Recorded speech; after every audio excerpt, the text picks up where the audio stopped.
Radio, VA1 Radio.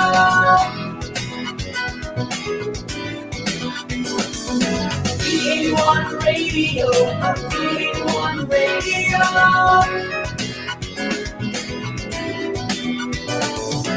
VA1 Radio, VA1 Radio.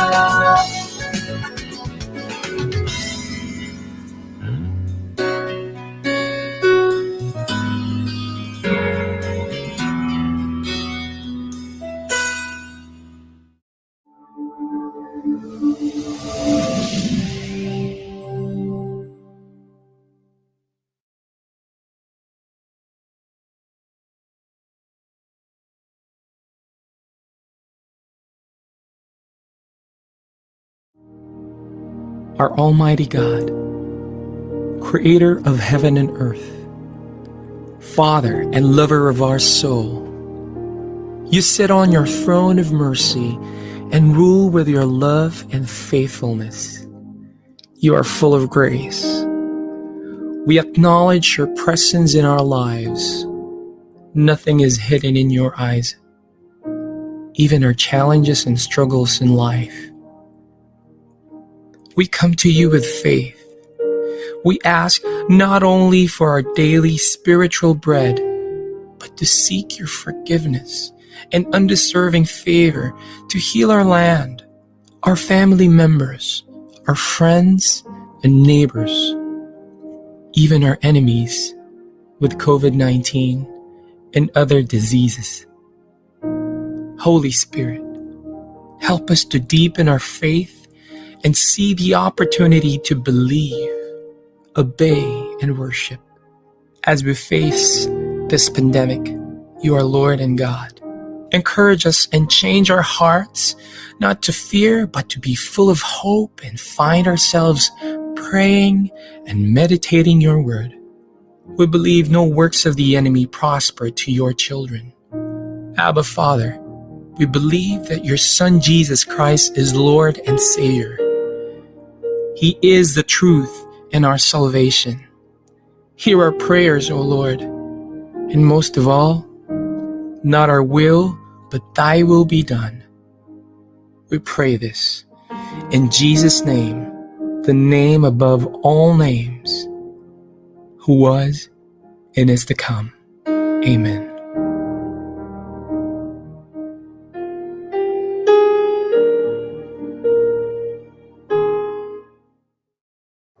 Naghahatid saya sa mga Pinoy, mga kanta at programang Tatak Pinoy. Napapanood at napapakinggan kahit saan ka man. Streaming worldwide. In South Manila, this is V81 Radio. Malayo ka man sa iyong pamilya, dito ay hindi ka nag-iisa. Tiyak ito'y iyong hahanap-hanapin, dahil ito ang nagpapasaya sa atin.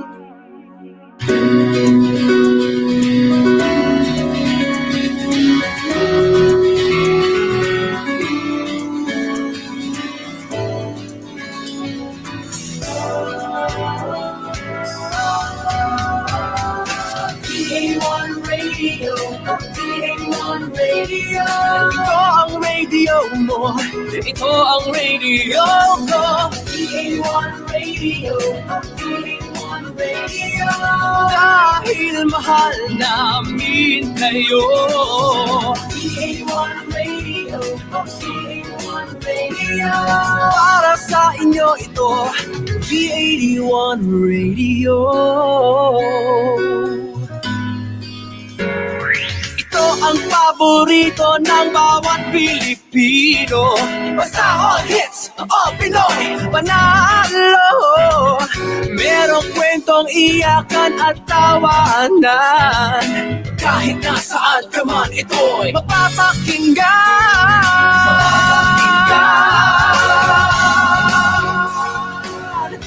Oh, VA1 Radio, VA1 Radio. ito ang radio mo, ito ang radio ko.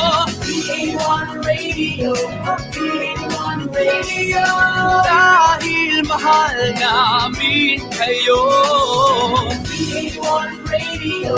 B81 Radio. Para sa inyo ito, B81 Radio. B81 Radio.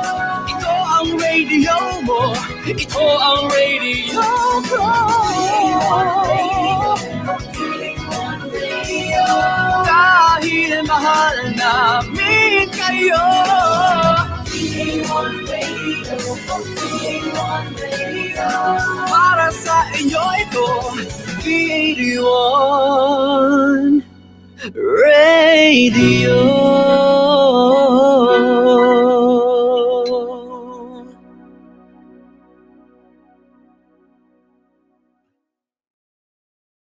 The views and opinions expressed by the host do not necessarily state or reflect those of the company and its management. Furthermore, the views and opinions of the guests do not reflect those of the host, the show, this station, the management, and the network.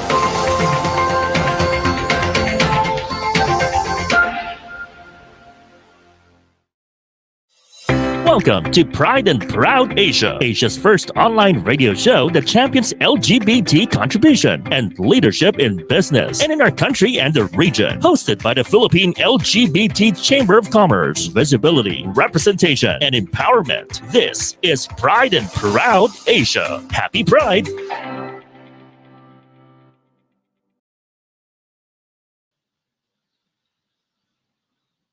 Happy Pride, everyone, and Happy New Year. Welcome to another episode of Pride and Proud Asia, where we put the spotlight on LGBT leadership and inspiring stories in business and beyond.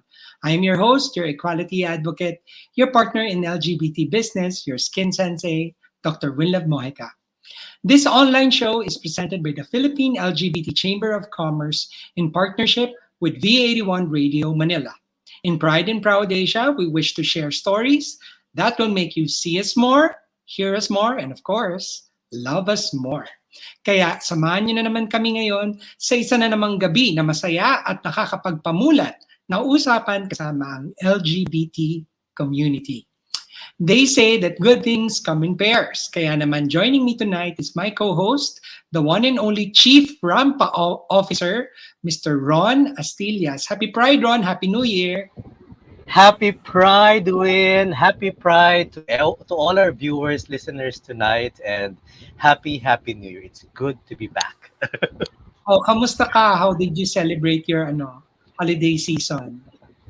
Nagpahinga, natulog, nag-reflect, tinignan ko ano nangyari ng 2021, ano yung anticipate for 2022, but alam mo, halo-halo na eh. So in the end, sometimes you cannot change the environment around you, but you can change the way you react to your environment. Kumbaga, it's like really managing your reaction na lang. But it's good. It's good. Naitawid natin. Naitawid. Okay, that's good. So to our listeners and viewers, Ron and I are colleagues in the Philippine LGBT Chamber of Commerce. It's an opportune time for us to present this radio program as we strengthen our goal of amplifying voices of the LGBT business community. We focus on developing an inclusive workplace environment, championing LGBT plus leadership, and sharing of best practices across industries and geographic boundaries. Ganyan. So if you're watching us live on Facebook, don't be shy to leave us some comments. We'd be delighted to interact with you. So simulan na natin ang ating programa with some news headlines. Ang ating Rainbow News. Ron? Yes, salamat, Win. Na-miss ko to, no? Ating inaabangang Rainbow News. For this episode, I'm glad to share four headlines which are very good news. They're very fitting as we start, I guess, the year. Alam natin mabigat ang taon dahil sa mga nangyayari na surge and stuff like that. But let's look at some of the headlines that we've seen for the past 2 weeks and talk about them and see ano bang pwede nating ayusin, kopyahin, baka naman for all, di ba? So unahin na natin ang unang Rainbow News. The first one is, Ano ba yung next first natin? Yan. Tokyo pushes ahead with same-sex marriage plan. As we all know, according to the news, Japan is the only G7 country member na wala pang same-sex marriage. So, in this case, Tokyo, or the government of the city of Tokyo, through its mayor, has announced that they're already pushing for the same-sex marriage or recognition partnership. So, they will start by they will start introducing the policy by the end of the financial year, and hopefully, it's a good trigger for some other cities or maybe the entire Japan to recognize such a union, di ba? Anong masasabi natin dito, di ba? Na okay ba to o hindi? Ano ba sabi mo? Pack ba yan o Ako, Pero lipat na sa Japan. lilipat? Lipat. I haven't been to Japan. Can you imagine? I haven't been to Japan. So this is good news, no? Ikaw meron ka dinidate sa Japan, di ba? Ay, wow. So, Diba? objectively, Umaming ka muna. O hindi siya Mahal makasalita. mahal natin ang Japan. So, we love going to Tokyo particularly. Masarap kasi ang ang pagkain, maganda ang mga tanawin, fresh, lalo na pag winter, masarap, malamig, ganyan. No? So, Pero mahal. mahal nga lang. Oh. Pero Oo, depende mahal. rin nga kasi kung syempre kung doon ka nakatira, yung cost of living talaga mahal. But of course, it means that may kumikita ka naman doon. But it's good, no? Kasi Japanese people are very, very conservative, Yeah. Para visiting Japan for a few times now in the past, talagang makikita mo talagang tahimik lang sila sa trains, sa subway, bawal magsalita, tahimik lang talaga. They're very respectful, bow ng bow and all. So, yung nakikita natin, that's their behavior. But and that's the reason why some people will say meron rin silang tinatago, na-repress din sila because of the norms dictated by society to people. And I guess in this case, as they push for same-sex marriage plan, it's good na individuality will also be considered. Your personal preference will also be recognized. So I think napakahalaga nito, lalo na sa ating region, sa Asia Pacific, Yeah. sa Pasipiko, di ba? I mean, alam mo naman, win ang nangyayari sa region. We have a Gaya-gaya. long way to go. Hindi, pero we have a long way to go pa. Si Taiwan pa lang ang mayroong same-sex marriage, di ba? So, yun. The more in our region, Southeast Asia, itong region ng Asia na nagkakaroon ng ganito, of course, magkakaroon ng glamour, especially here in the Philippines. Alam mo naman tayo, may tayong gumaya. So, hopefully, tayo ang sumunod, ano? Although parang mahirap pa yan dahil marami pa tayong hurdles na lalampasan. But this is very good news. We welcome this positive news. Heart. Yes. Heart. Sana all. Sana all. Okay. And let's go to the next headline. Yes. Next rainbow news. Ayan. Ikaw na magbasa. Our next news is pareho rin positive good news, no? Chile same-sex marriage law overwhelmingly approved by parliament. So, this is a Latin American country. At ano bang Latin American country ang meron ng same-sex marriage? There's Brazil, Argentina, Colombia, Meron na. some 14 cities in Mexico. So, but hindi pa lahat, no? Kasi di ba South America or Latin American countries are highly Catholic, di ba? Yung mga Christian, no? So, medyo conservative din sila. But so it's good. Kaya na nagulat yung mga tao, wow, na-push tong same-sex law. Since 2017 yata to sinabit pa nila sa Ronn, di ba legislation. ikaw nag-South American Yes, trip? backpacking. Oo. Yeah. Can you tell us So, about your experience there, the LGBTC? Alam mo, merong LGBTC, pero alam mo rin na it's similar to us in the Philippines, very Catholic, yung parang yung family-oriented ang mga tao, ang dami mga churches, no? Yung mga, parang nagiging tourist spots nila yon. Yung kanilang mannerism or behavior, parang tayo rin, no? So, yung magalang, mapagkaibigan. But in terms of LGBT, I've been to some establishments. I went to Colombia, Peru, Bolivia, Ecuador, and Brazil. Definitely in Brazil, may presence ng LGBT Ginalingan mo siya. ba? Okay, ginalingan natin ang pagiging Miss Friendship naman sa as ambassador to Tinanyo Latin mo ba? America. Yung bandila, winagayway mo ba? Because kailangan Miss Congeniality, no? Kailangan makita nila Charot na, ka oh wow, talaga. ganun pala ang mga Pilipino.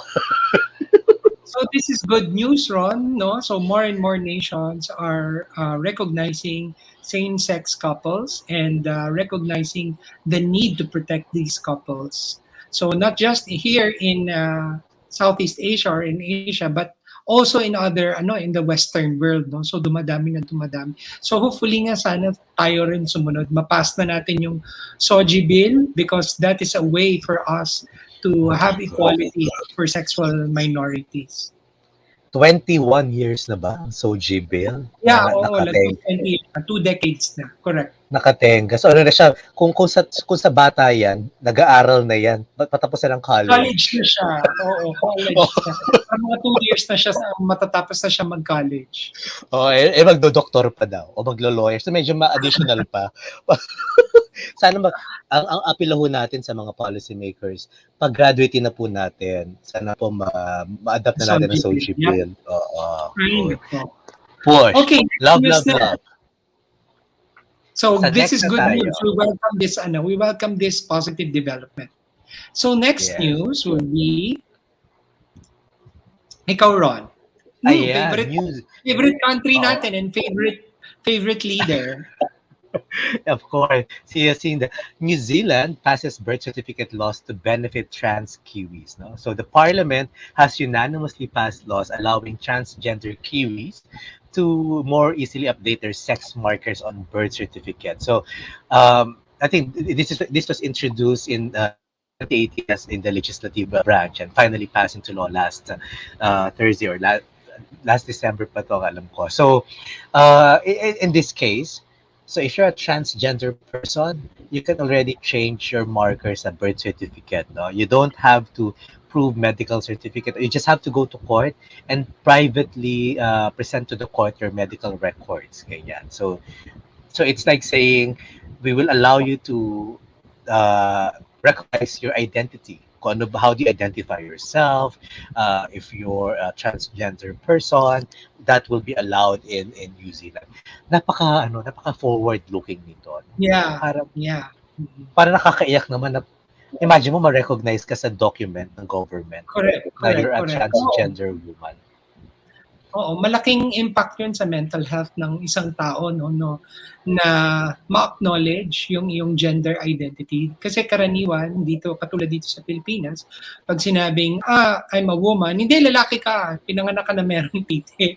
So masakit 'yun pag pinaulit-ulit mo sa transgender individual. So this is a very welcome development, a positive development, especially for such communities as discriminated as the trans community. So this is a packed moment for the trans community. So thank you to our favorite woman leader, Jacinda Ardern, for facilitating this move to acknowledge trans communities. Sana dumami pa siya. Mangyayari sa Philippines. Sa tingin mo, sa next administration kaya, fearless forecast. Ang fearless forecast ko hindi pa. It will take probably another 10 years if ever, at least. Kasi Itong marker. Yung SOGI bill pa nga lang pahirapan na mas general 'yun. Ito you're changing a legal document. So mahabang usapan 'yun. Yung divorce nga hindi pa ma-approve yung trans changing your sex pa sa legal documents. Matagal pa yan, Ron, sa atin. So anong fearless forecast natin sa next administration? Ano yung mga magiging wins natin? Ang fearless forecast ko sa next administration is I am fearful dahil hindi ko alam kung sinong administration. Okay. It can go on a good road or it can throw us back how many decades. Bumpy road. Mabalik. Okay. Yeah. So hindi natin alam pa. So keeping our fingers crossed. And legs. Fingers, legs, cross. Everything that you can cross. Sige. Ikaw, do you cross your legs? Pag uupo, syempre kailangan prim and proper, di ba? Pero, But, ayun, but, no? but yes, sana nga, sana naman Soji, at least that win. Kasi kung nagawa na last time sa lower house, sana pwedeng maulit ulit at ma-push siya sa Senate, di ba? So we'll see. That's why your vote is very important. Please, di ba? Alam natin ang magiging future natin dahil sa ating mga boto. Okay, and then we have one last headline. News. So we're good with this. Thank you, New Zealand. Love, love, love from the Philippines. Love. Our- Chris, a creepy yarn. Magba-Valentine's daw kasi. Total opposite. China moves to ban LGBTQ plus storylines, effeminate characters from games, films, and more. Ito talagang China, sinusubukan ng pasensya ko nito eh.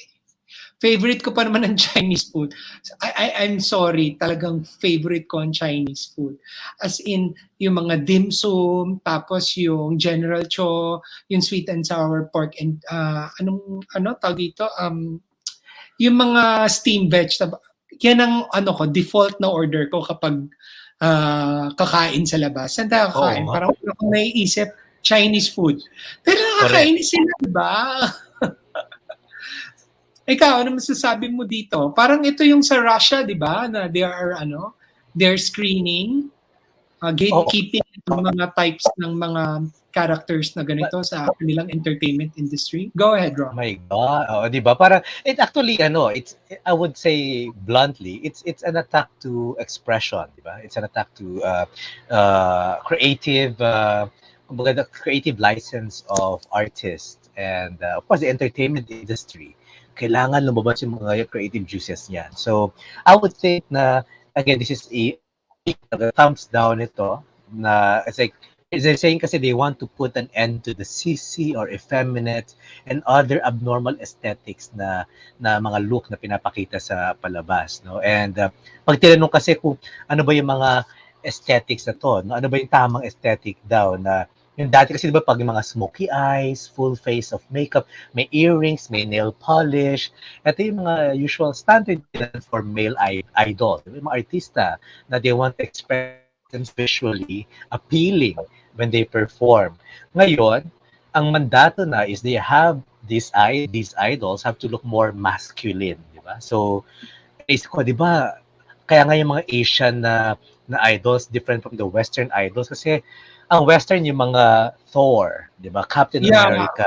Oh. Sa Ang atin medyo atin, androgynous no? Oo, because that's our aesthetic as a region, kumbaga. Kaya nga yung mga K-pop, halimbawa, sila BTS, diba? They can mix and match yung damit nila and all. So I don't know why China is doing this, no? Why do you need to control what's going on, yung mga stories, yung mga look and all, no? Pagdating sa ganyang expression. Nakakabawas ba ng pagkatao? Hindi ko alam. Well, basta ako, favorite ko talaga Chinese food. Pero pinipili ko na lang ngayon kung saan ako mag-order ng Chinese food. Ano ba yan? Oo, as a sign of protest ba yan? Boycott? Oo, protesting. Ang hirap parang I won't eat Chinese food because ganyan. Pero parang hindi talaga. Ito talaga yung gusto kong kainin. Comfort food talaga siya for me. Oo, ako na talaga.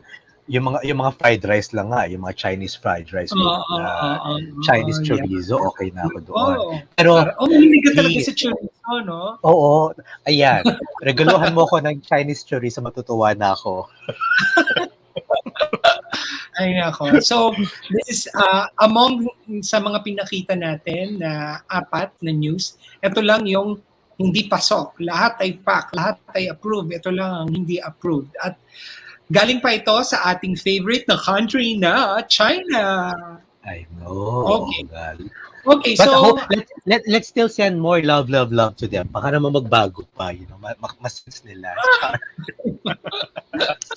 Okay, so I guess that wraps up our Rainbow News. So just like how we celebrated Christmas we challenge all companies na sana hindi lang tuwing December ang Christmas, yung Pride Month, hindi lang sana laging June, pero every month, 365 days entire year, no, from January to December. We hope you can join us in our advocacy of hashtag Pride Every Day. So that's right. We have an exciting episode for tonight and wag na tayo magpatumpik-tumpik pa. But before that, we'll go for a break. So stay tuned, stick around. See you in a bit. We'll be back shortly. This is Pride and Proud Asia, only here on V81 Radio, Manila.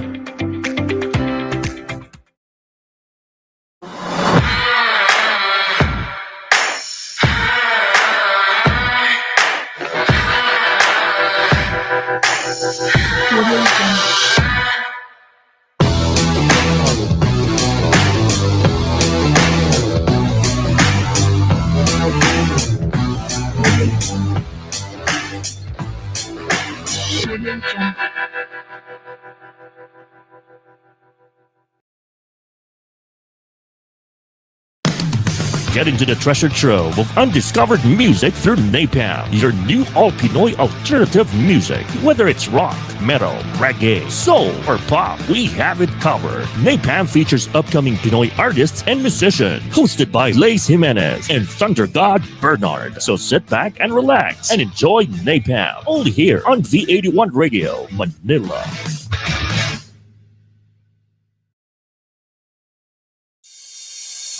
It's a tough business out there. So many uncertainties, operational difficulties, deadlines. We provide the solutions and services that your company needs at the best price guaranteed with our global principles.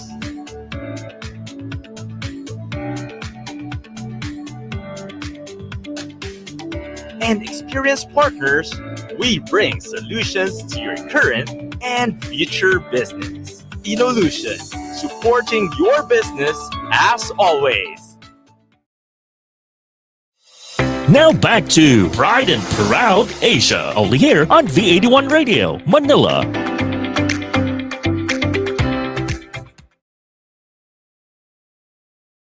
Welcome back to Pride and Proud Asia. Happy Pride, everyone.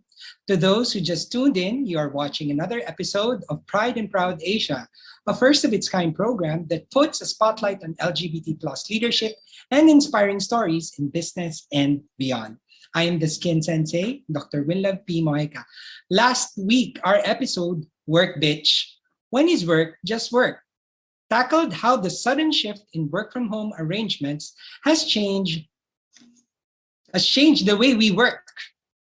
And it also affected industries like retail, tourism, hospital, food and beverage, and especially sex work. The primary message of that episode is that regardless of what we think of them and the work that they do, sex workers deserve workplace health, protection, safety, and respect for their human rights. With me tonight is my co-host and the chair of the Philippine LGBT Chamber of Commerce, my friend, Mr. Ronn Astillas. Ronn. Hi, Win. Thank you. Welcome back, everyone. It's also nice to be back here for another episode of Pride and Proud Asia. So you were mentioning that last week's episode. So I guess that really sounds a very good and informative one.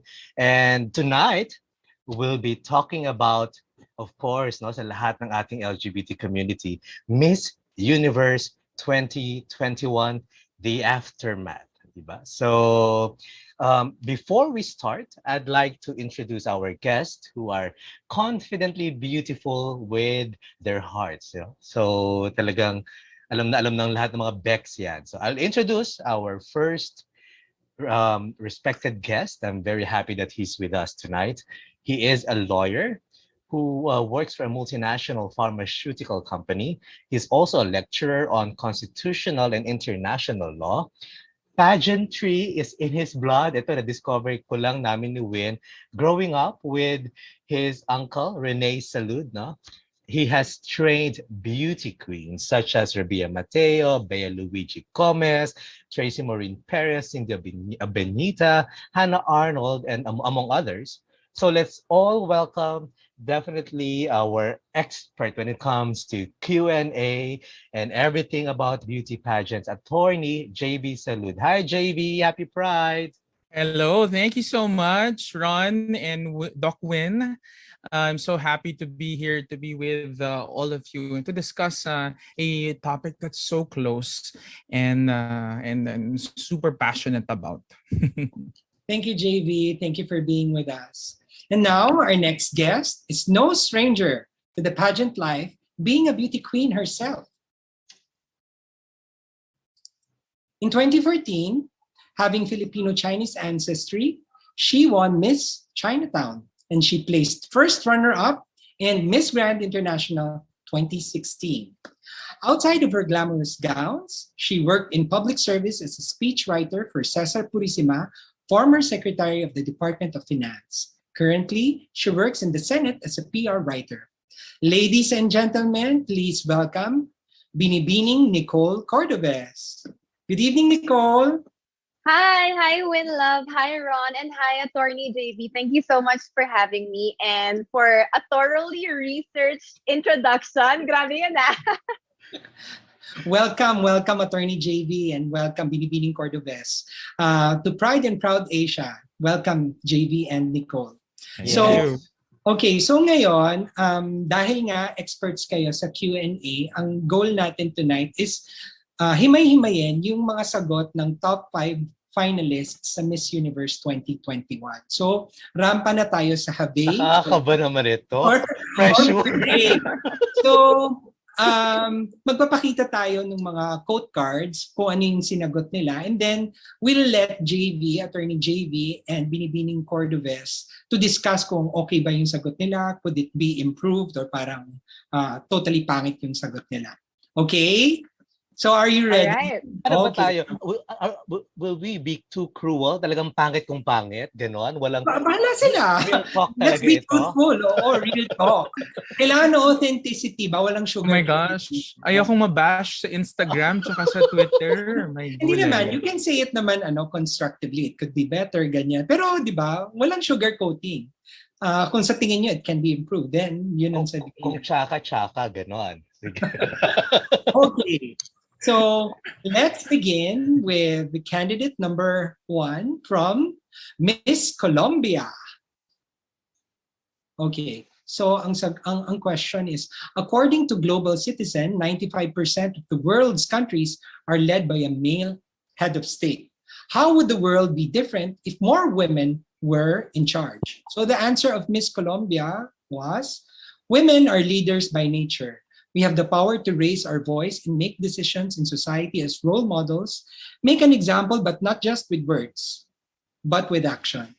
That's why women raising her voice, as in this platform called Ms.Universe, we are taking charge of our lives and deciding what we want to abort the society in order to make it a better way. So women, let's raise our voice and make us a better united universe. Naintindihan nyo ba to begin with? Let's start with Attorney JV. Attorney JV. Yes, I think the answer is Have. Okay. I think the answer is Have. You know, all Colombian queens, magagaling magsalita, magagaling mag-communicate ang mga Colombian queens. And I think this answer is, you know, it's so difficult to answer these types of questions. Diba? How? The how questions are usually the hardest to answer because, you know, it's asking for something specific, for something so generic in terms of the question. So I think her ability to, you know, focus on what the women's strengths are and how this will be different, or I mean, how the world, the universe will be different if women to be leaders. I think she was able to answer that question head on. So responsive naman yung kanyang question because that's the first thing I look for in an answer, whether it was responsive. And I think she ended with an impact statement. Yung favorite ko na impact statement towards the end, right? Something that can encapsulate everything, yung maaalala ng judges. I think she was able to do that and she did the what I call the call to action type ending in this answer. So have ang sagot sa akin ni Miss Colombia. Attorney, meron lang akong follow-up question. When you say it's a responsive question or responsive Responsive answer. answer. What do you exactly mean by that? Mhm. My preference is for a girl to say yes or no initially. If Outright. it's a yes or no answer. If you can directly say your opening statement as direct as possible and then defend it in 2-3 sentences and then have an impact conclusion in the end, that's what I mean by being responsive. Wow, may formula. Oh, kayo sa mga nagbabalak dyan, may formula. Tatanungin ko, Win, Hindi naman siya yung formula. formula ba na yan, it's just one formula or are there are several ways of skinning a cat, for example? So, ano yung sinasabi mo, JV, sa mga, when you train these beauty queens? Absolutely, everyone has their own style of speaking, and if they have a style of speaking already, hindi ko binabago yon, hindi ko change that, because we need to be authentic. They need to be on stage and deliver what is truly them, right? But if kung medyo namumroblema sa sentence construction, usually you have techniques that you can teach the girls on, how to formulate a complete answer. O ito, bibigyan ko. Ito yung usually yung tinuturo ko sa girls is this. I want a solid opening, either a yes or a no if it can be answered like that. If not, then what is your position? What is the thesis statement? What is your topic statement? Ask the first why. Ask the second why, which is usually the so what, and then conclude. That's usually a formula that works for Q&A. Okay. Thank you, attorney. Wow, may natututunan tayo, ha? Nagno-notes ako, Win. Oo. Just in Pero case. saan ka ba susali? Bakit ka talaga nagno-notes? Baka parang doctorate na ako, baka sa defense dissertation. Okay. Kailangan mo yan. Okay, let's move to Binibining Cordobes. I love calling her Binibining Cordobes. Oo. So handle on Instagram. Yeah. I follow you on Instagram. Yeah. Go ahead, Nicole. Alright. For me, it's pwede. And I'm so glad na meron kayong middle ground na answer dito. Kasi for me, it was too general of a statement. And I'm honestly more strict, siguro, you would say, sa ganitong types of questions. Kasi it's a question that has appeared every year already in pageantry. It just came in a different form this time around, diba? The pinaka-base ng question niya is, how differentiating between women and men leaders. And it's an old question. It's ancient na in pageantry. So dapat medyo prepared na talaga yung girl to answer it. So I was waiting for Miss Colombia to narrow down her answer from something very general, meaning she was just describing kung ano ba dapat hanapin natin sa isang leader, to actually describing a world that is led by female leaders. So, kailangan distinctive kasi yung sagot. That's why it also left a lot of an impression on a lot of people na parang di niya nasagot yung tanong there. That's why pwede ako. And also because medyo may soft spot ako sa kanya. Alam naman natin in pageantry, hindi lang Q&A yung basehan. And parang she has been a leader in her community eh. So yung working queen, like may kita mo siya sa Instagram na marami siyang projects na spearhead on her own. She wants to be a future Minister of Education in Colombia. So parang kapanipaniwala yung sagot niya. Pero yun lang, kailangan may precision pa rin. So what I'm taking from Binibining Cordobes's answer is, mas maganda kung may example. Siguro kung nag-mention siya ng female leader like si Jacinda Ardern from New Zealand, tapos si Angela Merkel from Germany, siguro kung nagbigay siya ng example, it would be a little bit more complete. Ako rin, pwede ba ako sumali? Pwede din yung sagot ko. Napasarap yung conversation. Oo. So yun. So, thank you. Si Miss Colombia did not make it sa top 3, correct? Di ba silang dalawa magkayakap ni Bea Bea sa dulo. Sorry. Bea kasi Bea.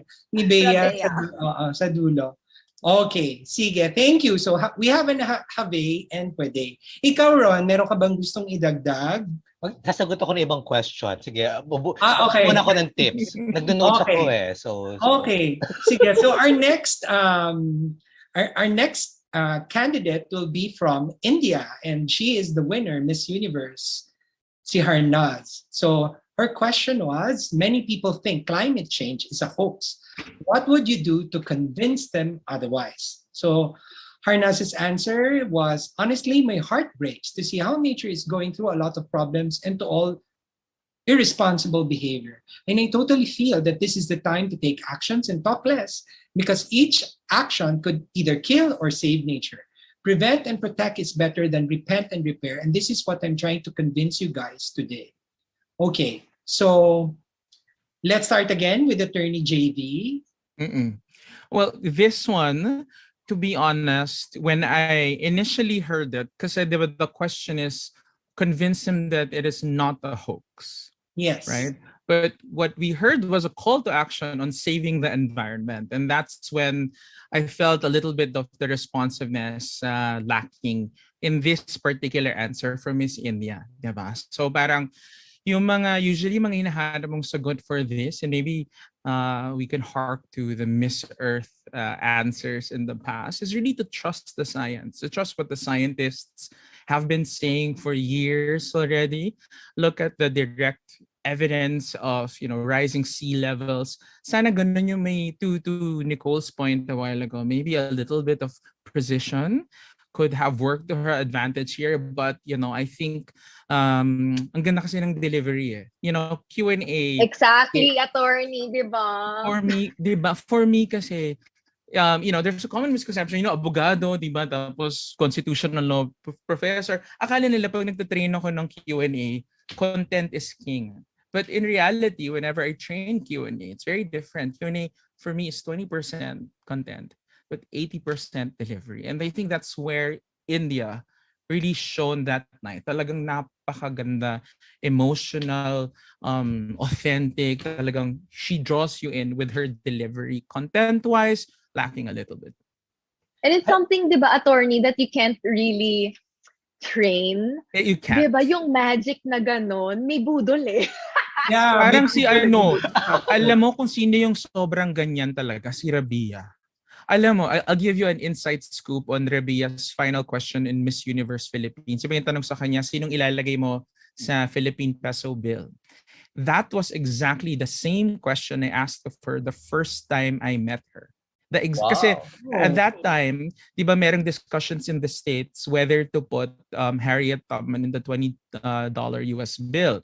So I asked her during one of our first training with her, is who would you put in the Philippine peso bill? And that's always been Miriam Defensor Santiago. And ever since, she was always like that, very passionate. The Bea clause. Ganyan siya, sabi ko, bawasan natin to, Biang. Bawasan mo yung sobrang tigas na tama.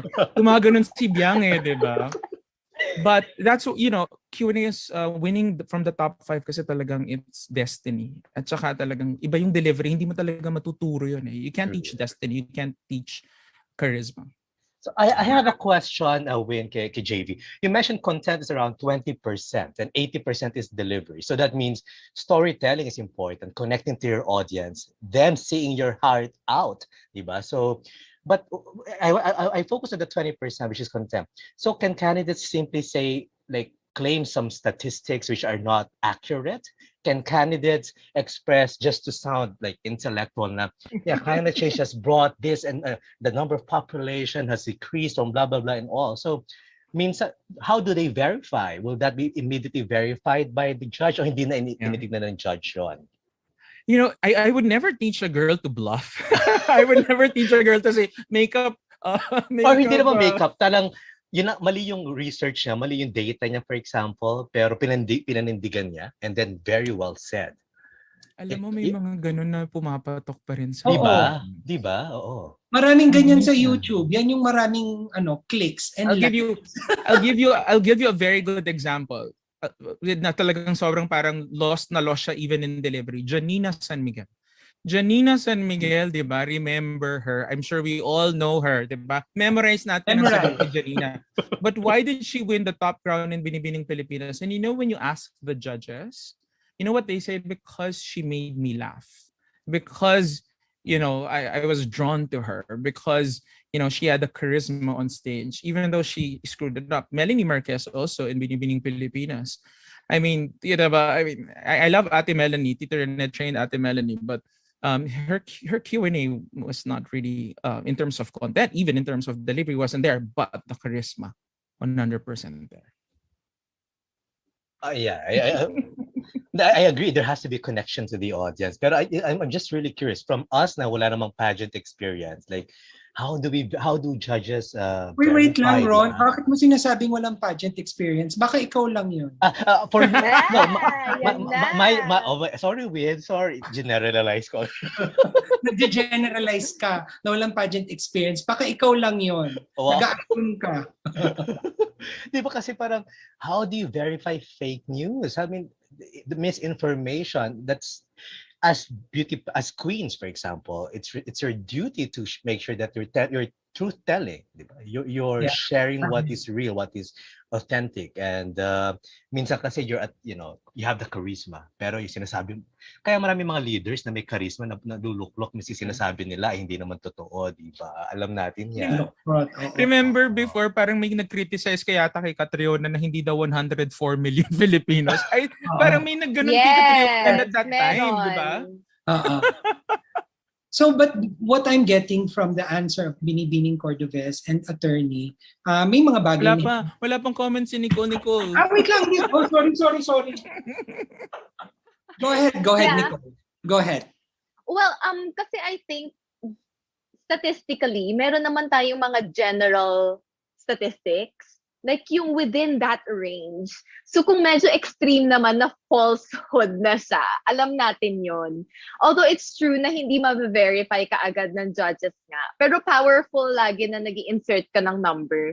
Pero still, if you're gonna overthink it din kasi, like, yung next question naman is, okay, ito yung statistics, sino yung demographics, sino yung sample size, ano yung probability? Di ba? Ang daming like, ang daming factors din nun. So parang, yun nga, in pageantry, we don't really overthink those things, pero we know naman kung if someone's lying na. Extremely parang, false. Yeah, oo. So yeah, what I'm getting from the answer of attorney and Nicole is that may mga bagay na hindi na ituturo. Kailangan live-in experience sila. So going also to the answer of Ron, mas magaling magkwento, maging storyteller. Yun talagang kapag naranasan mo yung isang bagay, kesa yung parang fabricated siya na parang for the pageant only. Parang you will only go to a certain level ng pagkikwento, hindi siya masyadong malalim, very superficial yung sagot mo. Pero maganda rin na may baon kay. Yeah, yeah, correct. Ako, I Kasi agree. diba, questions come in different permutations lang, pero itatanong talaga yan. And magagamit mo yan. So dapat meron kang, kumbaga, kung ganitong angle, ito yung the way you... Ganitong topic. Yeah. Oh. Ang nakikita ko dyan, for me, I'd like to relate, mga teachers, di ba? Yung mga may teachers na impact, yung may experience ang sinishare sa students, hindi very bookish, yung parang hindi theories lang, pero pag nagkwento sa klase, kasi this is my experience back then, ito yung nangyayari on the ground and also, ang question is, how do you go back to that? No? Kumbaga, kung wala masyadong experience, or I'm sure preparation-wise, kaya iba nag-charity work na, yung iba, marami ng mga advocacies, di ba? So, pre-pageant, nabubuo na yung kanilang puso at experience, no, and meron silang paghuhugutan when the time when it's needed, no. So paano yung mga walang masyadong experience? Usually hindi na sila umaangat, no? Talagang ang nakikita ba natin yung nagiging queens ay talagang buong-buo yung experience, personal experience. Tama ba, JB? Or Nicole? Parang hindi rin, alam mo, paminsan there are individuals who are naturally gifted talaga. I'll give you an example. I don't know if you guys know Tatiana Austria. She's Miss Eco Teen Philippines. She's competing in Egypt right now. We started training at 17 years old. She's only 18 now. And she, I'm not sure. I'm sure that she doesn't have as much life experiences as her ates in the Miss World pageant, and yet her ability to, tell a story is still there. Nandun pa rin talaga. But you're right, experience plays a lot here in terms of winning. Kasi si Tracy Maureen Perez, I don't know if you saw her head-to-head challenge. Di ba yung head-to-head challenge niya about her mother? Sabi ko sa kanya, I'll give you a background story on this. When she joined Miss Universe Philippines last year, she only reached top 16. And we had a heart-to-heart conversation in February of this year. And ang sabi ko sa kanya, Tracy, why you lost? It's because no one knows who you are. Because we don't know, there's nothing that we attach to you, to Tracy Maureen Perez. What is it? Who are you? And then she told me about her story of her mother then, and that she's a single mother, and that she's been working with single mothers for a long time already. And I was like, bakit hindi lumalabas yan sa social media? Bakit hindi lumalabas yan as part of your narrative? So I encourage her to speak about it because, she's 28 years old already, ha? So, 17 years old siya nung naulila siya. Wala na siyang mom. So, to your question, Ron, does experience play a big role here? Absolutely. But at the same time, as trainers, we can also help them sell the narrative a little bit better and encourage them to tell their story publicly. Yeah, so going back to Miss India, parang would you agree, mas maganda siguro kung sagot niya na this is your world too. Do you want your world to die? This is your home. Dapat parang mga ganon, di ba? It's not just a call to action na let's protect the world. Parang give a reason why. Kasi nga, I agree, you are trying to convince. And what she said was, we already know those statements. Parang we were asking her to convince us otherwise. So, ayun.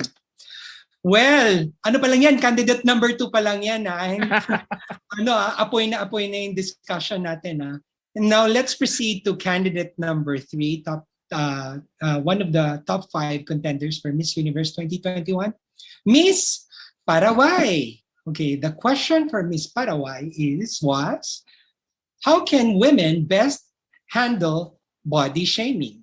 The answer was, our body is our temple, so we must take care of it. Our inner beauty is what really matters. Let's cultivate our inner beauty so it can reflect to our external beauty. Thank you. Ibahin naman natin ang sequence. Unahin muna natin si Binibining Cordobez. Wale. Pwede. Wale sa'yo. Yes, because hindi niya talaga nasagot yung tanong. Wala akong nakitang body shaming aspect doon. Hindi rin empowering yung message niya to target specifically itong very hot issue na body shaming nga, especially since one of the candidates yung lineup ngayon na si Miss Thailand, 'di ba? Parang yun yung advocacy niya real size beauty. So dapat aware ka, syempre i-research mo rin yung competition mo, 'di ba? So yeah, it really fell short, and ito yung actually sabi nga ni Attorney JV kanina, 'di ba? Substance parang 20%, yung form, the rest will make up for the rest. Pero hindi talaga. Nagulat talaga ako ng top 3 siya. Pero at the same time, siguro yun nga, sobrang beauty of face. Yun. So, siguro yun talaga yung namayagpag. Pero I can't say anything more about this talaga. Parang, she's giving me nothing. So, Wale. Ikaw naman, Attorney JP. Ako nasa gitna ako. Pwede ako. Alam mo kung bakit? I agree with Nicole that the question on body shaming, especially for Miss Universe, has been there since 1997 with Alicia Machado. Right? She was called Miss Biggie by the owner of Miss Universe organization himself. We had that question with Cher Burchell, Miss Canada in 2016 as well. Girls who've been called too thin, too fat, too short. We had a short girl last year with Miss Australia and Miss India. So Miss Universe has tackled the issue of body shaming, whether short, long, big, or fat. Even the color of the skin. Remember, Miss Universe only crowned its first Black woman in 1977 with Janelle Commission, diba? So, and has only crowned, I think, 4 Black women. Although we've had more African winners, diba? Namibia, South Africa, but white. So the question on, our bodies, our image and how we see our bodies and how people perceive us and what the Miss Universe should look like, absolutely is a big topic. And if I were the trainer, obviously prepared sila dapat dyan, di ba? That the Miss Universe is an embodiment of all types of beauty, di ba? Whether you're black, you're white, you're thin, or you're a little bit big boned, the Miss Universe should be a celebration of our beauties, and we must remind ourselves in our co-candidates of the beauty that is both in and outside of us. So parang dapat ganun yung sagot niya. Narinig ko ng onti yun di ba? Dun sa sagot niya, meron siyang sagot about focusing about the inner beauty. Agree with Nicole that that could have been expounded a lot more. But I think meron namang may one sentence na ibinigay siya doon. But again, you know why she won talaga? Why she reached the top 3, why she even was first runner-up? Because of the passionate delivery of Miss Paraguay. Did you see how passionate she was in delivering that? Girl, kahit wala talagang masyadong content, kita mo nanalo pa rin siya. Di ba? Talagang parang siguro beauty of face is probably one of that, but I think another part why she really won was that impassionate delivery. Kumbaga, bratatat. Parang sa Pilipining Cordovez, isa rin siyang bratatat. Yan yung tawag namin sa barkada namin. Bratatatatat. Ibig sabihin, dire-diretso, di ba? Pero content queen si Nicole. My God, content and delivery queen yan. Oo, she has good content, but she also speaks very, very well. The delivery is impeccable. Okay, so now, Ron, do you want to add? No, I think kay Miss Paraguay? Nag-notes ulit ako kung alam mo na, para lang sa, just in case, makasama ko sa circle niyo na win. Para magkaroon ng beauty pageant experience. Salin ka na sa bagong camp namin, the Crown Initiative. Well, support that, JB. Sige, we should support that. All camps dapat. All camps supporting Team Philippines, diba? Should be supported. Yeah. Correct. Diba? Pero question, Ron, hindi ka pa ba nakapanood ng any beauty pageant? Live? Na in person? In live? Hindi pa. I haven't. Ay, nako! Kailangan nakanood ka because it's life-changing. Alam mo, yung sorry segue lang ako kapag sa TV nanonood tapos magre-rating ng parang sinong papasok, mababa yung batting average ko. Pero na-experience ko nung Miss Universe dito, yung recent, grabe, 90% yung batting average. Kasi makikita mo dun talaga, live in the flesh, grabe tong babaeng to. Nakita mo talaga, ang galing, iba yung mata. Tapos pag score mo, shock sila talaga yung sobrang life-changing. So I suggest next time na may malapit-lapit na pageant, punta tayo, Ron. Sige, hatakin mo ako dyan. Otherwise, Ron will have to revoke your gay card. Oh my God. Okay, sige. To complete my gayness, JV, Ruin, I give you the responsibility to bring me to a physical event like that. Oo, pero sponsored by you ang ticket, Oo, sure. Walang problem. But I haven't. Okay. I've never been. I know the energy is different, I guess. No, when you're inside the arena, for example. I've only been to Ateneo Lasal basketball game. Wala yan. Pero hindi man ako fanatic. Go Blue Eagle. Hindi ako fanatic pero once lang ako umattend, but I felt the energy. I'm also, pero yung beauty pageant hindi nga. So I would think, can people get addicted to that? No? Of course. Because of the energy na nakukuha. Yes. Tama ba? Sobra. My gosh. And alam mo, Ron, you should watch Binibining Pilipinas. Binibining Pilipinas. Yes. Iba ang level ng audience participation ng Binibining. Iba talaga. Grabe. Di ba, Nicole? Yes. May mga horn ng barko. Nagdadala sila doon. Kailangan patahimikin. Wala nagbabashing na para on the spot, nagsisigawan yung mga kampo-kampo doon. May ganun ba? Wala naman. Meron. Nagbubu. Ano ka ba? Nagbubu. Meron talaga? I haven't seen that. Oo, para talaga rude kung rude. Bahala kayo. Basta barangay ko ang bit-bit ko. Laban ako. I don't care kung ano sabihin ko. Nag-aaway yan. Naku, hindi ko na lang babanggitin kung sino yung nanalo that year at kung anong year. Pero yung audience, nung dineclare na nanalo si ex-girl, yung audience, parang, what? Daya! As in, the atmosphere in Araneta, same level if not higher than an Ateneo Lasal basketball game, Ron. Oh my God. Sige, looking Ako, forward I kami believe dyan. higher. Feeling ko higher. Yeah. So anyway, let's move on to our next candidate, Miss South Africa. Okay, so the question for Miss South Africa was, should tweets and social media comments from a person in their teenage years be held against them years later? The answer was, I believe that everybody should be held accountable for their actions. And if a person doesn't know how to act on social media, they should be canceled. I believe in cancel culture in the same place. I also believe in redemption culture and hoping that the person has matured and has learned better and done better. I hope that they can do better and be redeemed. So I believe that they can grow and be allowed to do that. Okay. Let's go with Binibining Cordobes. Nicole? Habe. Yes. Pero kasi pagka binasa mo, maganda siya. Pero yung delivery niya, sa huli, medyo nag-fade siya. Just as a footnote there. Pero alam kong divisive yung sagot niya, but then I'm a divisive queen as well. So, I really like... Totoo, di ba, attorney? Hindi yata alam ni Ron. Ikwento mo, Nicole, anong ibig mong sabihin? Yeah, ano ibig sabihin mo ng divisive? Naku, we don't have enough time. Magulat ka, we can give you the entire... Yes, go. Just go, give Nicole. us bits of what that divisive queen means. No, but have you, you've watched my competition, right? Yeah, your answer. Yeah. But can you expound on that more? Divisive, siguro more of, I want to challenge the audience to exercise critical thinking.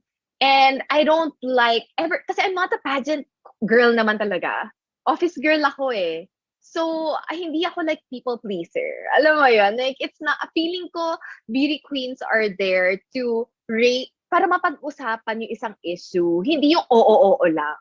So, kung mas controversial yung sasagutin ko, parang kahit na maraming mag-bash doon or may mga mag-negate doon, okay lang. Kasi at least napag-uusapan siya and nagiging mas rich yung discourse around it. Hindi yung parang sunod lang tayo ng sunod sa kung ano yung sinasabi. Pero syempre, yung pinaniniwalaan mo rin naman. So in this case, to apply it, sinabi diba ni South Africa na I believe in cancel culture. But the social media, what do you call it? The atmosphere in social media is we need to cancel culture. But then to an extent, ako personally, we need to hold people accountable to what we post on social media. Kasi parang diba, in person, kung hindi mo sa kayang sabihin in person, wag mo sabihin on social media. Yeah. So if someone like, diba, okay, cancel culture because, it's your responsibility now. Ikaw yung like everything has consequences. Pero binali niya na parang I believe in cancel culture, pero I also believe in redemption culture. So balance siya. And I think it's, and I like how bold her answer is talaga, na kahit na may mga taong na-off, pero totoo naman lagi na lang freedom of speech. Tapos pagka inaway tayo or may nasabi tayong insensitive, 'di ba? Parang tayo pa yung magagalit. 'Di ba? We need to check ourselves kasi that's how we learn also. Na ay bakit may nagagalit? Then you approach them na I'm sorry. This is something I was very insensitive about.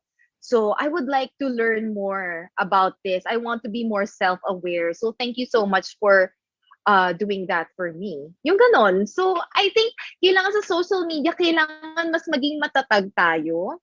Yung hindi naman nagagalit yung mga tao for no reason at all. And hindi mo, diba? So, parang, let's hold ourselves accountable also. Correct. Yun lang. Kaya gusto ko sobra yung binuksan na Pandora's box ni South Africa. Attorney? Well, oh my gosh, everything aligned with Nicole on this. Have ang sagot ni Miss South Africa. I watched her win Miss South Africa. I knew she was going to win. I knew she was going to be a good representative to Universe. And I like, medyo segue. I like where Universe is going towards again in terms of what kind of queens they want to win. Diba? It started with with Pia with the difficult top 5, top 3 questions, and then palalim ng Zozie. Medyo nawala a little bit during Rebia's time, but I like that they went back to a queen that's really well spoken and a queen that is controversial. To Nicole's point a while ago, you know what I always tell the girls, it's okay to be controversial. It's not okay to be offensive. So okay lang if you have a Yes. controversial position about any social topic, go ahead, defend it. As long as you don't intend to hurt someone else and you're just expressing your own thoughts and your opinions, be as controversial as you can be. So I think this answer had all of the right elements for me. Responsive. Everyone should be held accountable. Check. Diba? What does being accountable mean? Check. Diba? I believe in cancel culture. Tie back to the question. Check. Controversial. Check. Pero may pihit, to Nicole's point. Ang pihit niya agad, but I also believe in redemption culture. Nung sinabi niya kasi yung cancel culture, medyo nagulat, na shock talaga ako. Sabi ko, gumanan talaga ako. Uy, when she naging said emotional ako dun, Attorney JV, nung Diba? sabi redemption. Kasi it's the first time I heard that term. galing, di ba? So sabi ko, oh my gosh, ang ganda nung pihit. But yun talaga, ang nakulangan na kay Lalela, and this goes for her entire performance, is parang hindi siya masyado nag-shine that night. Wala siyang coronation glow. And even her answer, Nicole pointed to this a while ago, there was no impact in the end. You know, an impact statement doesn't have to be like the most creative, shift F7 thesaurus type, ending. It just has to be delivered impactfully. Whatever it is, And diba? solid. Diba? Solid, like Pia. Wala namang sobrang brilliant about, and I don't see any problem with that at all. But may impact pa rin si Pia towards the end, diba? So, yun ang nakulangan ako kay Lalela. Delivery was kulang for me, but content, have. Super. Yeah, I agree with you. Katulad nung kay Pia, na parang confidently beautiful with the heart. That's true, yeah. Diba, parang it summarizes everything, and ginamit niya pa yung slogan ng Ms.Universe. Very witty to do that. Yes, Madam Chair. Can they already prepare yung mga ganitong quotable quotes beforehand? So para I have 1, 2, 3, 4 quotes which dapat ilabas ko to, no, during the Q&A. So like confidently beautiful. So nakahanda ba yan? Para meron kang cue card na paulit-ulitin Yes. ko to, babalik ko to dito. No? In the end, ito yung aking impact statement. Tama ba, Yes. Nicole, JB? Yes? Nicole, I agree. go ahead. Pwede, yun talaga sinasabi ko na baon. Kahit 'di ba, Attorney JV, I don't know if you would agree, yung kay Harnaz na ano yung sinabi niya? Yung about yung climate change, may lines sa doon eh. What did she say a while ago? Nakalimutan ko. Yung sa... Yung prevention and Prevention better Mitigating. than, protect and prevent rather than parang repair. Baka yun. yeah, yon. 'Di ba parang yun, Yeah. feeling ko super baon na yun ni Harnaz. Ako kasi, Nicole, I caution girls who say, attorney, kailangan ko bang i-prepare to? I caution girls from doing that. Sometimes it works, eh, 'di ba? Parang swerte ka, talagang may natanong sa'yo na question, lalabas yung impact statement, go. But what I caution is some girls kasi rely on it, and like sometimes the answer is so unresponsive. Eh, meron na silang medyo na-prepare na statements in the past. Oh my gosh, I can enumerate who these girls are in my head right now. Parang walang connect dun sa Oy, may question, kilala walang pa ako, responsive. Attorney JV, na nakakuha ng corona. Na memorize yung answer. Oh. Madami. Kilala natin lahat yan, Nicole. Kilala natin lahat sila. Sige, kayo na lang mag-usap, hindi namin alam kung sino. Baka Mamaya gusto niyo namang i-share. Mamaya, pag walang Huwag niyong i-record. Off the record. Yes, yes. Pero- Edit out, walang evil edit. Of course, of course. Pero, ayan, nakalimutan ko talagang sasabihin ko. Pero, may mangyayari talaga yan. Sabi nga ni Nicole kanina, the questions, iba lang ang formulation yan, pero paulit-ulit yan. What is the essence of a woman? Paulit-ulit yan, different lang yung formulation. The environmental question, paulit-ulit lang yan, different formulation. So, may mga lalabas talaga ng mga principles na pwede mong paulit-ulit. For example, if it's a bodily autonomy question about, the choices that you make for your bodies, whether it's it's abortion or it's plastic surgery, 'di ba? Paulit-ulit mo lang sasabihin bodily autonomy, women's choices, freedom to control our bodies as long as we don't hurt other people. Pare-pareho lang 'yon, 'di ba? But so yes, may mga baon sila, but I would still caution about it because I'd rather that the girl be super responsive to the question than them delivering a pre-packaged answer and then, come out wishy-washy. I think, Sir JV, the danger lies lang sa girls who don't really have intermediate skills in terms of communication kasi then it'll sound memorized when delivered. Pero kung a girl like Harnaz, whom we know, appeals to the emotion when she speaks, kahit na kung speech pa yung minemorize niya, parang kaya niyang i-deliver as though she brilliantly thought of it on the spot. Absolutely. I just maybe I didn't want to be offensive to other people when Ay, hindi, parang Sir JV, hindi naman sa offensive. Pero parang, kasi when we train, di ba, we acknowledge yung skill set ng ladies and we give them different trainings kung ano yung, according to what they can do. And I think that's the first step to learning. Na if you acknowledge your weaknesses, that's a moment you start to learn. And I thank you. Yes! Totoo yun. Maraming mga ganyan yung magaling yung parang magpasok ng pre-crafted na hindi naman, tapos dinideliver nila in their own way. Bea is one of them. Sobrang galing ni Bea dyan. Ang galing mag-absorb tapos i-deliver. Parang dito rin pumapasok yung experience, di ba? Kasi paano mo mapapaikot, paano mo may sisingit yung baon mo doon sa question na parang paano mo siya may i-relate, di ba? So it takes skill, practice. So parang usually it doesn't happen overnight na parang tinuro ni Binibining Cordobes sa'yo, bukas alam mo na. Kailangan nagagamit mo siya paulit-ulit. Ulit-ulit. Yeah. Okay, so now we proceed to our last candidate, our favorite candidate, Miss Philippines. So the question was, given the ever-changing COVID situation, what is your opinion of mandating a universal vaccine passport? Answer of Bea was, I believe that public health is everyone's responsibility, and to mandate vaccine inoculation is necessary. And if mandating vaccine passport would help us in regulating and the rollout of vaccine and mitigate the situation of the pandemic today, then I would agree on mandating the necessary passport of that vaccination. Attorney JV! Attorney JV! Louie, I love you. Louie. Yung what do you call this? Medyo may personal stake kasi ako dito sa question na to because this is the vaccine passports kasi is one of my favorite questions to ask during Q&A from all of the girls that I train.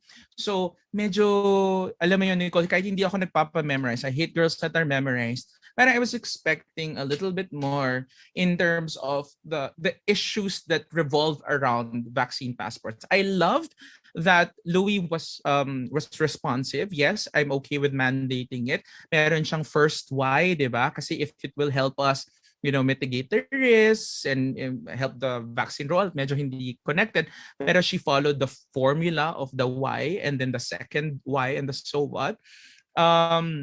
But parang yung hinihingi kasi ng question is it a valid imposition on the individual freedoms of people? Diba? That's the assumption of the question. So is it valid to require people to produce vaccine passports, therefore get vaccinated before they can travel? Diba? So parang ang ganda sana nung sagot dito would be, I think that the individual freedoms of people should always be secondary when the health of a majority of the people is at risk. And if mandating vaccine passports would help prevent the further spread of COVID, especially in the time of Omicron, then I fully support it. Thank you. Dapat parang ganun yung hinihintay ko na sagot sana, and in a little bit more passionate. Kasi medyo this requires a little bit of passion in this type of question. So medyo nakulangan ako ng konti doon sa parang conviction.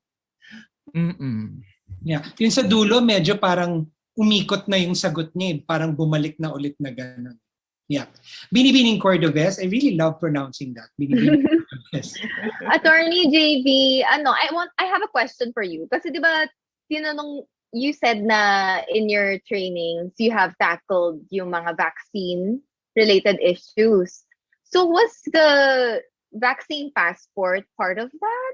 Yes, actually, so we would It always ask was. question on mandatory inoculations and then vaccine passports as a separate topic because naging topic niyan eh. Even si Hannah, di ba remember Hannah's question was on vaccination? Kaya sobrang proud na proud ako nung sinabi niya during the Binibining Pilipinas stage, vaccines work, di ba? And then herd immunity. Yung mga keywords na lumalabas sa training talagang na-deliver ni Hannah on stage. And vaccine passports, to your question, yes. Pinagtatanong din namin yan in the Q&A. Okay. No, kasi, okay, I won't focus on Bea's answer anymore because I feel like I've talked about it extensively in my vlog already.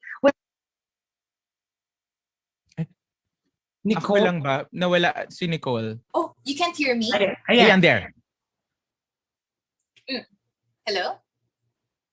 Okay, so basically what I said was Bea's answer was in the right direction. All the keywords were there. Tama lahat na sinabi niya. Kaya nga yung mga fans ngayon, ginajudge sila based on yung text na if you read it, tama eh. Kulang na lang is conviction. Pero that's not how it goes in pageantry. Judges don't read your answer. So let's analyze this fairly. Na, di ba, sa delivery, hindi ganun yung nangyari. That's why, and sa judges, sometimes nga kahit ako mismo nag-judge, iba sa transcript after compared to kung nandyan sa stage, kinakausap ka ng tao, ganon. Anyway, I'll focus on the question lang. Kasi yung bill on universal vaccine passports was under Grace Co also and with Sonny Angara. Sila yung nag-tackle nun.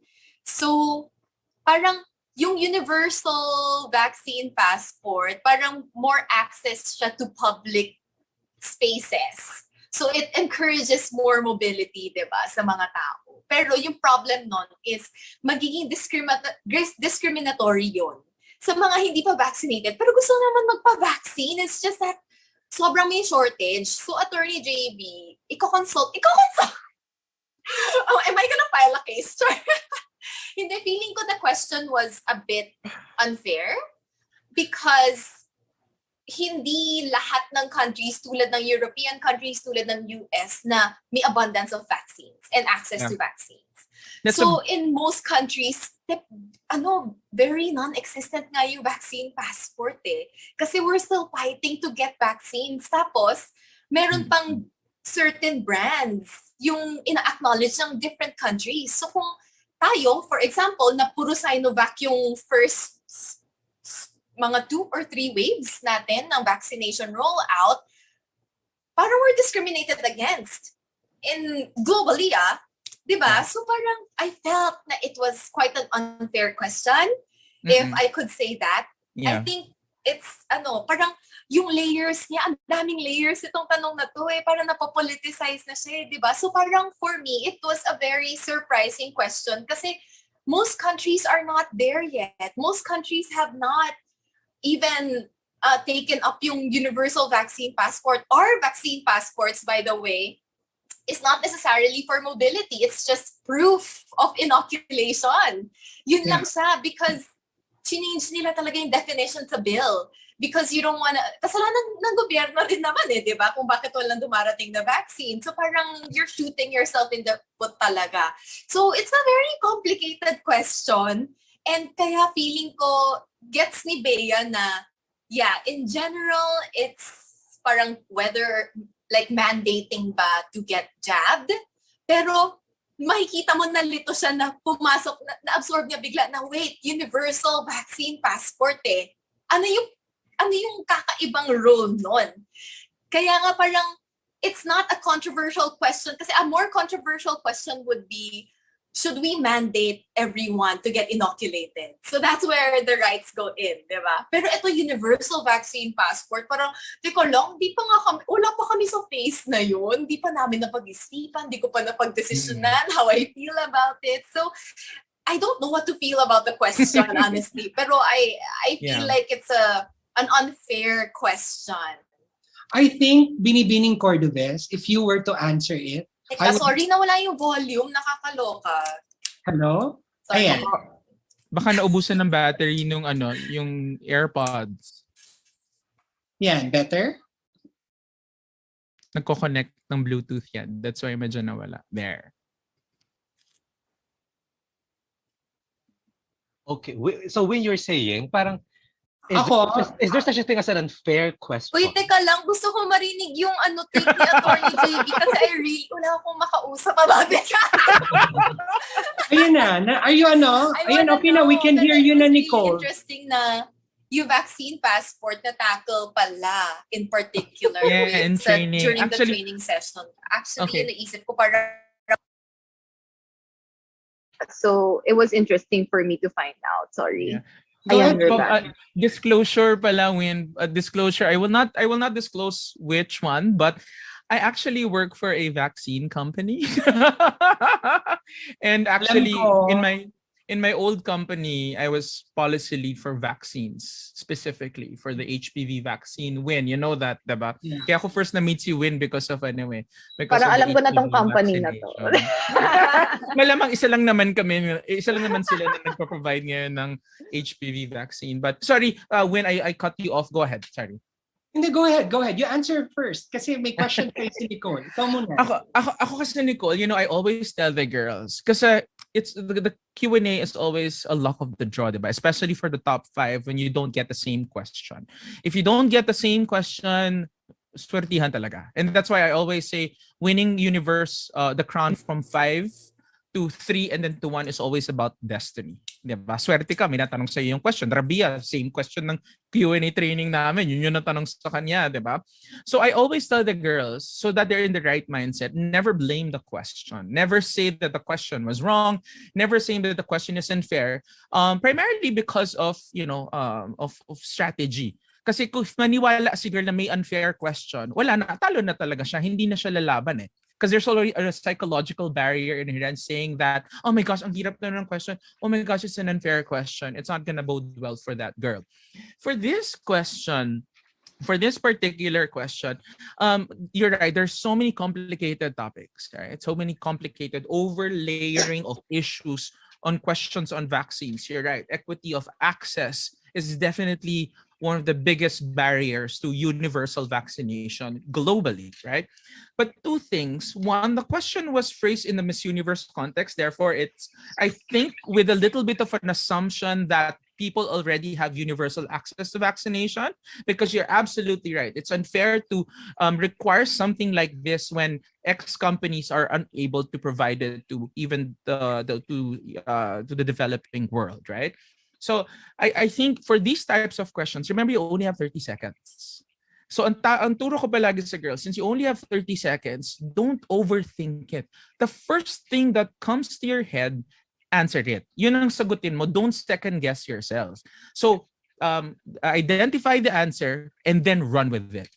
Right? Hindi yung parang, oh my gosh, how am I gonna tackle it? How am I gonna tackle it? Because ang daming, yun nga, to your point, ang daming pwede mong sagutin here, di ba?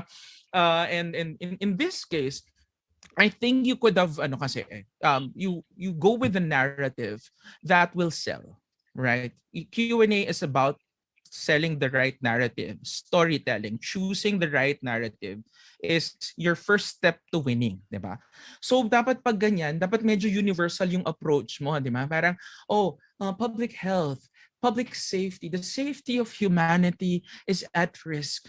And if it means giving up some of our individual freedoms to dining outside and to travel freely from one country to the next, then I would make that sacrifice for the health and the safety of my family, and the entire humanity. Diba? Parang medyo pag hinimay natin yung question, if it's a recitation in class, girl, talo ka kung recitation sa class. 5 ka pag yun ang sagot mo sa public health class. Di ba, Win? But again, I tell the girls, girls, hindi recitation ng Q&A. Ang recitation, pagbenta ng storya.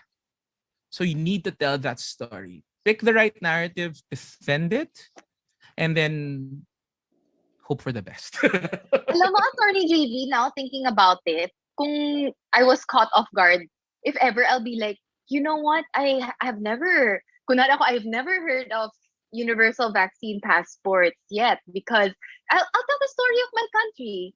Now, right now, we're facing a shortage. We're actually scraping to find vaccine supply. Ganon. So I think I'll tell the story of my country and then go to the general points you said but it is my wish for the world that we will be able to recover together and once again meet each other in different parts of the universe. Pero diba ngayon, just thinking about it, top of my mind, ito yung time na it's okay to admit you don't know. Pero at the same time, di ba, it's a point na parang mabuti pa kayo naisip, mabuti kayo, may ganun kayong benefit. Kasi kami wala. And I wish meron. I wish that for my country.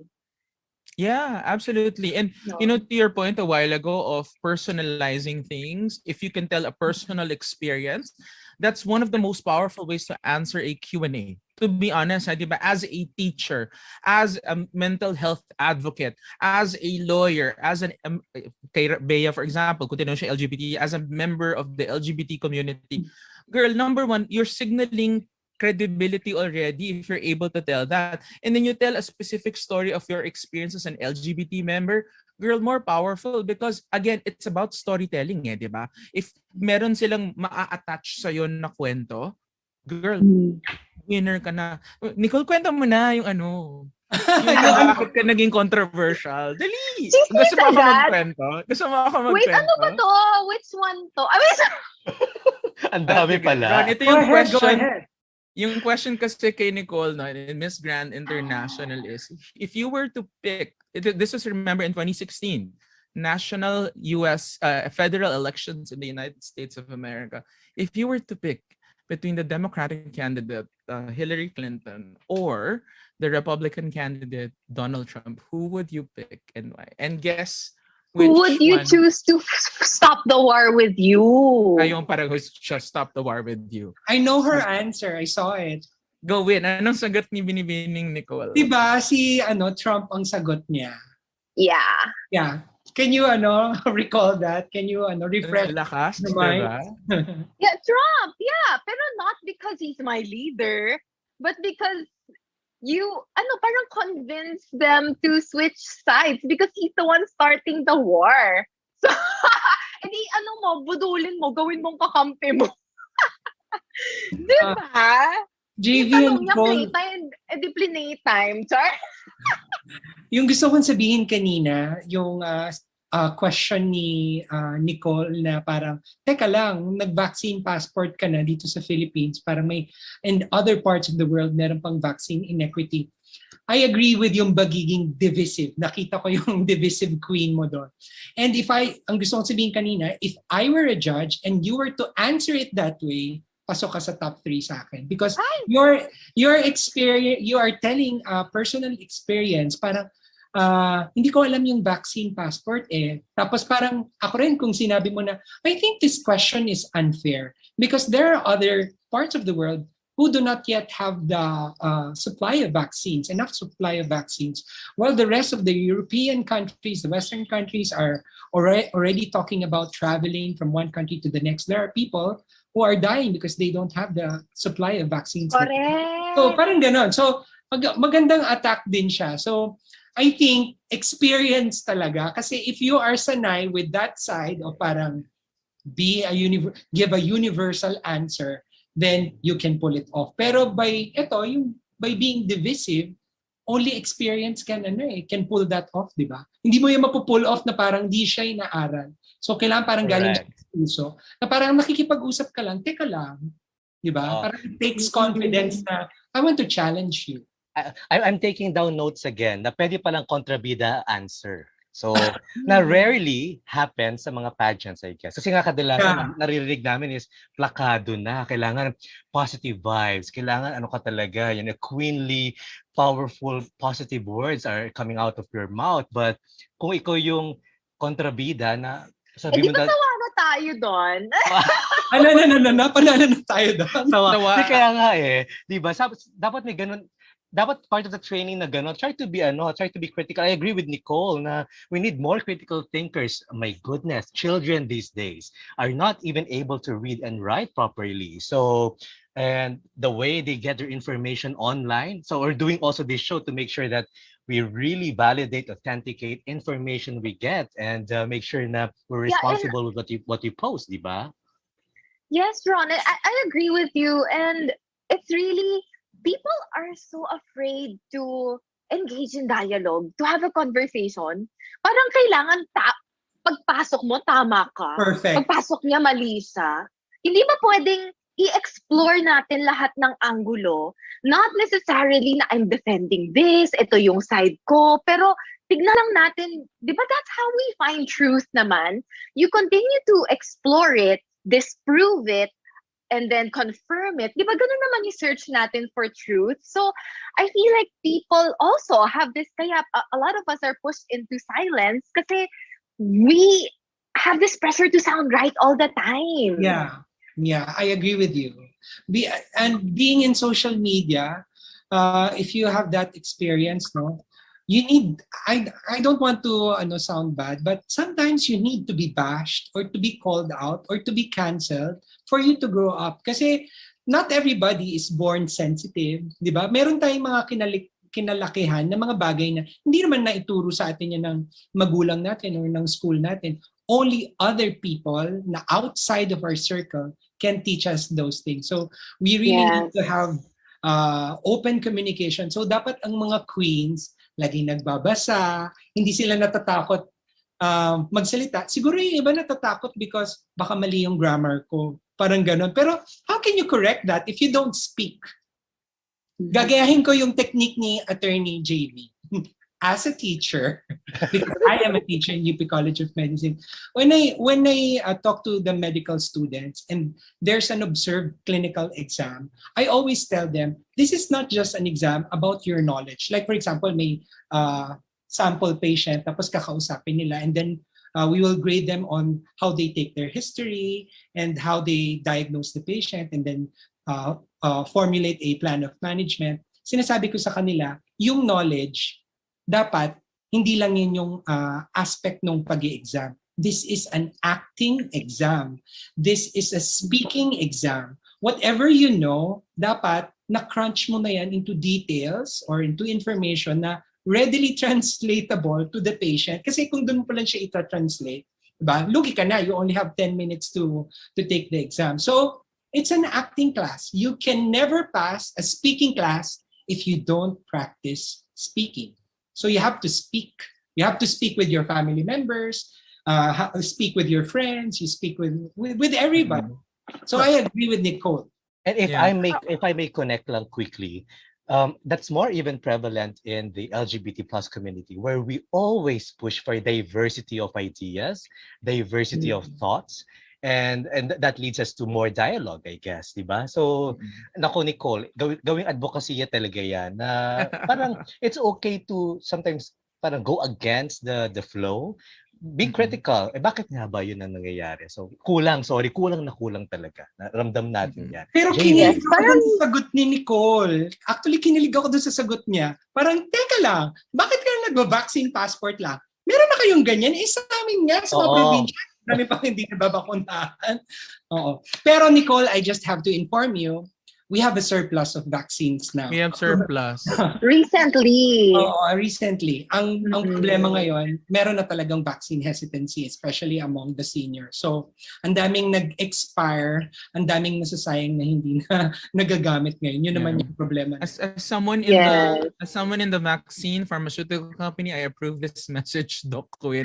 So please, if you're watching this, sabi nga ni Hannah Arnold, trust the science. We need more people to get vaccinated because that's when we get herd immunity. Herd immunity means na kahit hindi 100% po ang nabakunahan, basta a majority of us, 80-85%, Doc Win, of us are vaccinated. It's a protection already for the entire nation, di ba? Ang dami pong test positive for COVID, pero di ba walang epekto, asymptomatic. I think that's a good evidence that vaccines work. So let's trust the doctors, let's trust the science, everyone. Sorry, I just had to, it's one of my advocacies. Kailangan isingit yan dahil very important yan. Of course. I'm sure merong queen to be, may another Pia in the making, another Catriona, another Rabia and Bea in the making, listening to us now. Take notes. Gumawa na kayo ng notebook ninyo. Dahil who knows, baka ito mga pinag-uusapan natin, ito ang itanong sa inyo. And finally, meron kayong tips, meron kayong notes kung paano sagutin ng tama yung Q&A. Wow! That Uy, pero go ahead. Win, sorry, may sasabihin lang ako kasi Yes. kanina. I wanted to chime in on the issue on grammar and natural English ability. Guys, ako, to be honest, I'm a stickler for grammar also, subject verb agreement, even choice of words, especially in law school. Very strict when I teach constitutional. Parang guys, kayo magdedepensa ng mga kliyente nyo. Dapat naman medyo magaling kayo mag-English, both written and oral. But alam mo, in Q&A sa beauty pageants, hindi ko dinidiscourage you. I actually encourage everyone to join. And that winning the Q&A does not rely on your ability to speak English flawlessly. Diba? In fact, some of our best queens had flawed English. Look at the grammar of Sushmita Sen, Lara Dota, for me, some of the best Q&As of all time. If you read their statements, they were not grammatically correct. Syntax-wise, hindi tama. Si Rabian, may mga subject-verb agreement concerns kay Biang, but it doesn't matter. What matters most is your ability to tell a story and draw the audience to your position. That's what matters the most, whether your English is perfect or not. It's your conviction. Actually, Attorney JV, I like the flawed na English.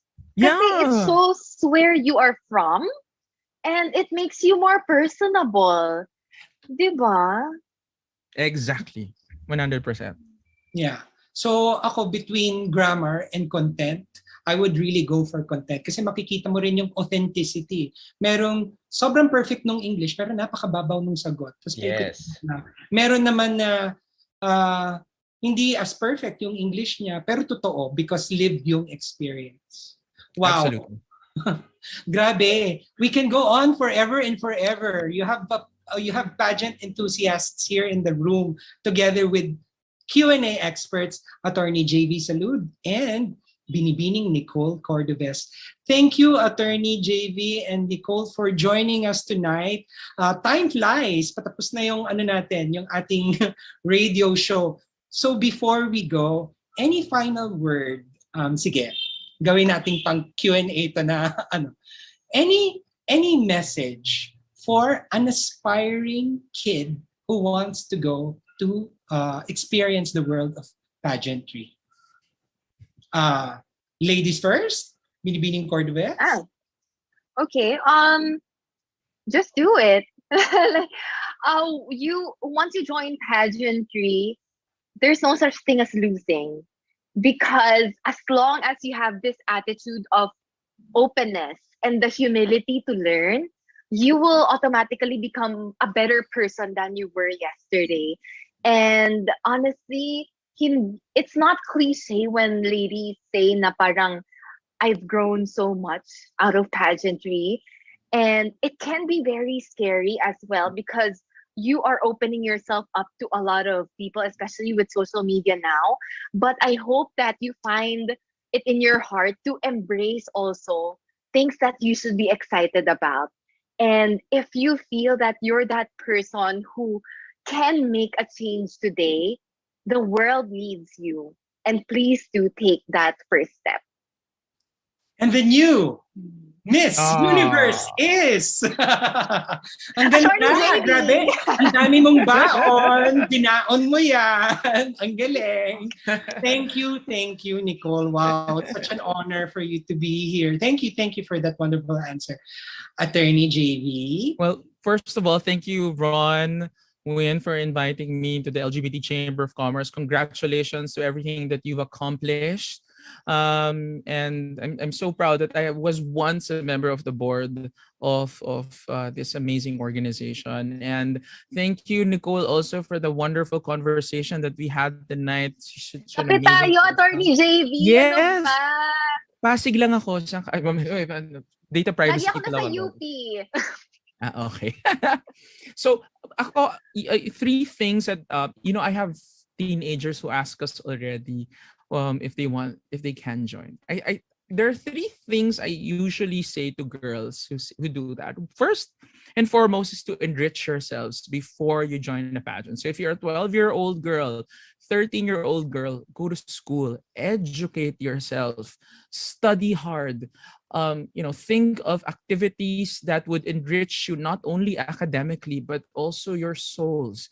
Beauty queens are not simply beautiful faces. Nicole is evidence that beauty queens are intelligent, passionate, driven, and beauty pageants should not be an end goal. And this leads me to my second part, which is use it as a platform. Whether you win or not, Nicole said, you will win.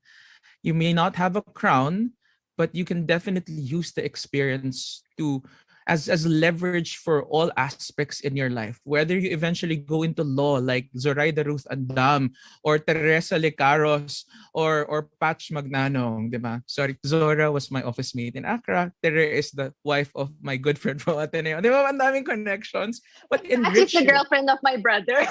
Oo nga pala. That's right. That's right. And Whole world, one of Diyos ko, yung mga anak ninyo magiging sobrang gaganda at gagwapo. One of my favorite queens, Atisa Manalo, has used her platform for business. My gosh, I'm so proud of that girl. She has 5 businesses right now, diba? Hi, Atisa. Go, guys, take Kumi, Zig Food, PH, meron pa siyang tea time. Use it as a platform for something else. It should not be the end goal. It should be a leverage to something greater in your life. And third, and more importantly, I think, is to always have the purpose to give back. Give back to your community, give back to your mentors, give back by training future girls who may want to do pageantry. That's one of the things I learned from Tita Rene, from Rene Salon. He trained Melanie Marquez, Desiree Verdadero, Chat Silayan, Patti Betita. Diba? So many beauty queens. And these queens, through Beyond Beauty, they're now giving back themselves by training other girls, by doing charitable work. And so, be at the embodiment of what it truly means to be confidently beautiful with a heart. Thank you, Attorney JV. So, wow. Grabe yung session natin for tonight. No? Marami kasing nagsasabi na, Buconera pageant, parang mababa ang tingin sa mga nagpa-pageant. Pero talking with the experts on Q&A on pageant, wow, napakalalim, napakaganda ng kanilang mga sinasabi. Totoo nga, I agree. Sobrang kinilabutan ako na para kahit na hindi mo makuha yung crown, at the end of this, ang dami mong baon. Ang dami mong baon para sa totoong buhay. Maraming salamat, Attorney JV Salud and Binibining Nicole Cordeves. Thank you so much, everyone. For gracing our show for tonight.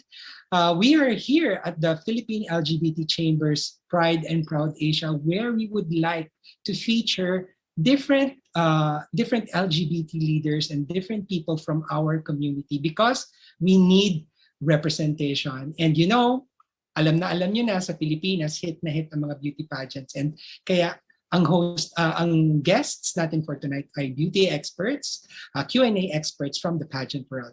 Maraming salamat for being with us tonight. Pride and Proud in Asia is here for another season with more exciting topics and amazing guests, kaya watch out lang. If you want to get in touch with us, you can email, you can follow V81 Radio for Pride and Proud Asia. You can also connect with us through prideandproudasia@gmail.com. So this radio show is presented by the Philippine LGBT Chamber of Commerce in partnership with V81 Radio. Thank you for joining us today and catch us next week here in Pride and Proud Asia, Once again, I'm Winlove, Dr. Winlove Mojica, your skin sensei, reminding you, huwag kayong pumunta sa mga kulob na lugar kasi nakamamatay. Ron? And of course, this is Ron, your Chief Rampa Officer, saying, Pride mo, irampa mo. Happy Pride, everyone! Happy Pride, everyone! Happy Pride! Thank you! Thank you! Welcome to Pride and Proud Asia, Asia's first online radio show that champions LGBT contribution and leadership in business and in our country and the region. Hosted by the Philippine LGBT Chamber of Commerce, visibility, representation, and empowerment. This is Pride and Proud Asia. Saturdays, 6 p.m. Philippine time. Only here on V81 Radio, Manila. Happy Pride! Tunog Pinoy, Tatak Pinoy, your all hits, all Pinoy digital radio station in South Manila. This is V81 Radio. Ito ang paborito ng bawat Pilipino. Basta all hits, all Pinoy, panalo. Merong kwentong iyakan at tawanan. Kahit nasaan ka man, ito'y mapapakinggan.